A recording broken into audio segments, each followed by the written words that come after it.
ఇచ్చిన హామీలన్నింటినీ చిత్తశుద్ధితో అమలు చేస్తున్నామన్నారు తెలంగాణ సీఎం రేవంత్ రెడ్డి. ఇచ్చిన మాట ప్రకారం సోనియా గాంధీ ప్రత్యేక రాష్ట్రం ఇచ్చారని తెలిపారు.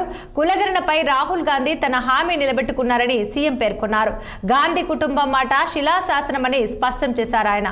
సర్దార్ సర్వాయి పాపన్న గౌడ్ విగ్రహానికి సీఎం రేవంత్ రెడ్డి భూమి పూజ చేశారు. బుద్ధ పూర్ణిమ ప్రాజెక్టు ఆఫీస్ ఎదురుగా ఈ శంకుస్థాపన కార్యక్రమంలో టీపీసీసీ చీఫ్ మహేష్ కుమార్ గౌడ్, మంత్రులు, ఎమ్మెల్యేలు, ఎమ్మెల్సీలు, బీసీ నేతలు పాల్గొన్నారు. సర్వాయి పాపన్న గౌడ్ గొప్ప పోరాట యోధుడని రేవంత్ రెడ్డి కొనియాడారు.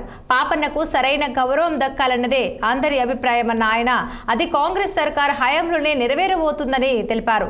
అదేవిధంగా దేశాన్ని అభివృద్ధి పథంలో నడపాలని సోనియా గాంధీ తన పదవులు త్యాగం చేసినట్లు గుర్తు చేశారు సీఎం రేవంత్ రెడ్డి. స్థానిక సంస్థల్లో 42% రిజర్వేషన్ బలహీన వర్గాలకు ఇచ్చే బిల్లులు రాష్ట్రపతి గారి దగ్గరనే ఉన్నాయి. చంద్రశేఖరరావు గారు తెచ్చిన చట్టం ఈరోజు 50% లోపలనే రిజర్వేషన్లు ఉండాలని ఏదైతే చేసిండో దాన్ని తొలగించడానికి చేసిన ఆర్డినెన్స్ కూడా ఈరోజు కేంద్ర ప్రభుత్వం దగ్గర, రాష్ట్రపతి గారి దగ్గర చిక్కుకున్నాయి. ఇవాళ మేము వాటి గురించి మాట్లాడి, వాటి గురించి చర్చించి, ఇక వీళ్ళు వినడం లేదు, వీళ్ళతోని కొట్లాడాల్సిందే అని ఢిల్లీ జంతర్ మంతర్ దగ్గర పెద్ద ఎత్తున ధర్నా చేసినాం.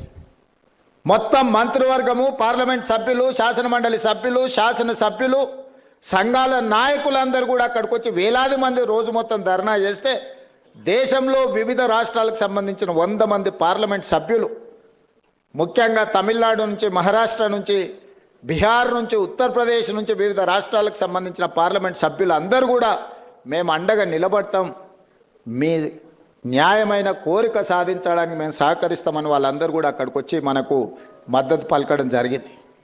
అయినా బీఆర్ఎస్ వాళ్ళు అక్కడికి రాలేదు, బీజేపీ వాళ్ళు అక్కడికి రాలేదు.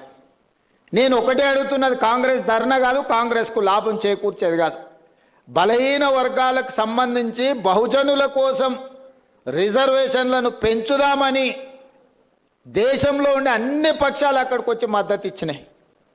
మరి బీజేపీ, బీఆర్ఎస్ అక్కడికి రాలేదు, మద్దతు పలకలేదు అని అంటే మీరందరూ ఆలోచన చెయ్యండి అని చెప్పి మీకు విజ్ఞప్తి చేస్తున్నా. నేను ఆరోపణలు చేయదలుచుకోలే, నేను విమర్శించదలుచుకోలే, కానీ సమస్యను పరిష్కరించే శక్తి వాళ్ళ దగ్గరనే ఉంది. ఈరోజు అడ్డుపడుతున్నది కిషన్ రెడ్డి గారు.